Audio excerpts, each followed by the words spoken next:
আচ্ছা জোনাকি, তুমি ভাইপোর ওষুধগুলো বুঝে নিয়েছো তো? হ্যাঁ হ্যাঁ, আমি প্রেসক্রিপশন দেখে সব খাইয়ে দেবো, তুমি চিন্তা করো। ঠিক আছে। ক্যাপ্টেন, একটু এদিকে এসো তো, জরুরি কথা আছে। বল।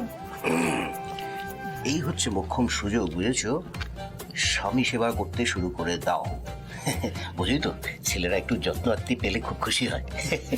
তোমার ঘরের দিল একেবারে কি যেন বলে, হ্যাঁ, গার্ডেন গার্ডেন হয়ে যাবে।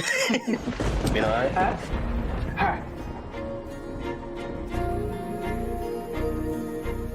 জোনাকি, এবার দেখবে ভাইয়া তোমাকে আরো বেশি বেশি করে ভালোবাসবে।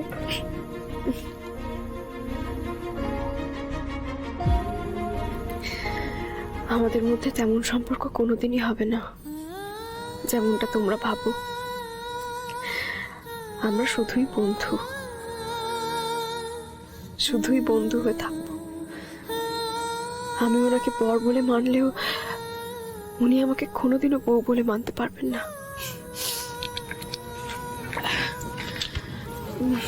বলছি, আপনি একটু বসুন, আমি আপনার খাবারটা এনে দিচ্ছি। খাওয়ার পর একটা ওষুধ আছে।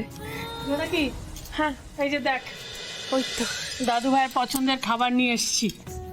আলু পেঁপে দিয়ে পাতলা মুরগির ঝোল। এই নাও দাদু ভাই, তাড়াতাড়ি খেয়ে নাও তো।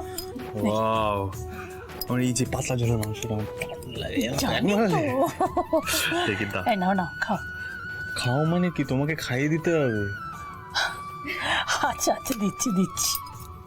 গিন্নি, আমি স্নানে যাব, সাবানের গামছাটা দিয়ে রাখো।